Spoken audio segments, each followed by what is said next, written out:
you lived in the 17th century, which was one of the dirtiest, I think maybe the dirtiest period in Europe, they were terrified of warm water. They didn't really know about soap at all.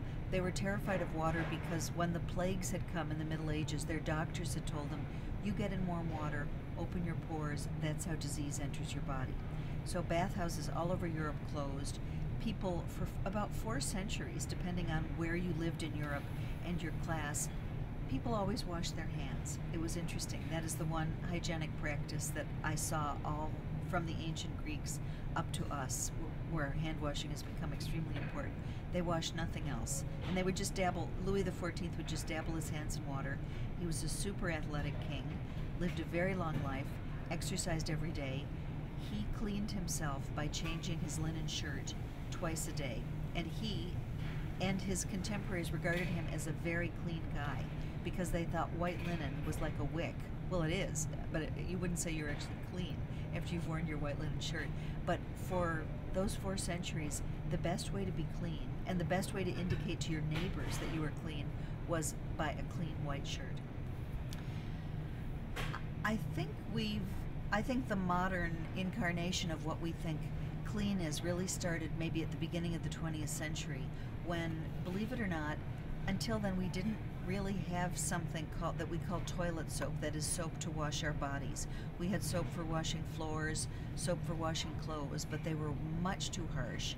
There was a kind of hard soap made with olive oil as opposed to animal fats called Castile soap because Castile in Spain perfected it in a long time ago, but it was much too expensive for anybody but the richest people, and they used it more as a cosmetic or almost more as a perfume than an actual aid to cleansing. Well, at the end of the 19th century, various technological improvements happened so that we had a hard, durable, non kind of hurting toilet soap. And at the same time that this was born, and the people were trying to talk people who'd never used soap to wash before into using it, this kind of newish idea of advertising. There's always been advertising, but it was really coming into its own as an industry and as a big corporation kind of thing. And the two, toilet soap and advertising, fed on each other. They kind of grew up together. They needed each other. Because soaps were basically the same, you needed advertising to distinguish them. And advertising used soap to kind of flex their muscles, learn all kinds of gimmicks. So by the beginning of the 20th century, the most important client for advertising, only after patent medicine, was toilet soap. So through soap or using soap, advertising invented all these things that we call whisper copy or fear copy. Do you ever wonder why you don't get a second date? Always a bridesmaid, never a bride. Always because you weren't using deodorant or mouthwash or soap or shampoo or the right cleansing things. Clean whisper copy was addressed to men in the sense of, do you ever wonder why you're not being advanced at the office?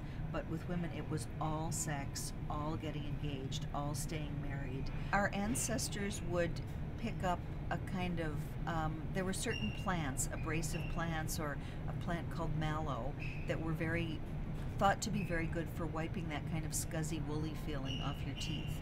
And that's how people cleaned their teeth. They would also take things like green twigs and brush them against their teeth. But always, from the ancient Greeks, people complained about other people's bad breath. So halitosis is a Greek word, but I don't think anybody ever used it until a certain famous mouthwash discovered it in around the 1920s. But people were conscious that it was not always pleasant to stand next to other people or be with other people. But this famous mouthwash began life, I think around the 1870s, as a surgical antiseptic. And then it became used as an astringent without ever changing its chemical formula, its bottle, its marketing, its price. It evolved.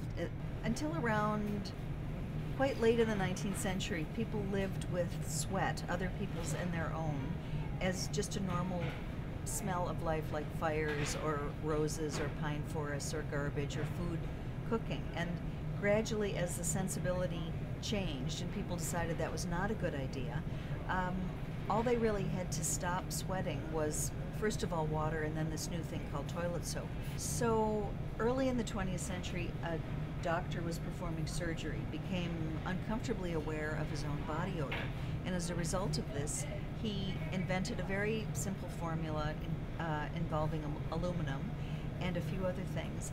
And he, being a man, body odor was no bad thing for a man, and he simply thought, I'm going to use this when I'm operating on hot days, just for my own comfort. His daughter, on the other hand, saw commercial potential in this. She marketed it, she brought it out as a product that could be bought, and the Ladies' Home Journal absolutely refused to carry the ad because it was so indelicate. They hired one of the biggest ad companies in New York City, and finally it was one of the most famous ads of the 20th century, an exquisite, very lyrical page of a beautiful woman dancing with a man in a short sleeve dress, and the man's nose is rather close to the woman's underarm, and the copy begins very lyrically about a woman's arm. Poets have sung of it. It goes on. It's very, very beautiful. Anyway, it gets down to the nitty-gritty, and I don't think it ever uses words like perspiration or anything, but it was very clear. Beautiful full-page ad.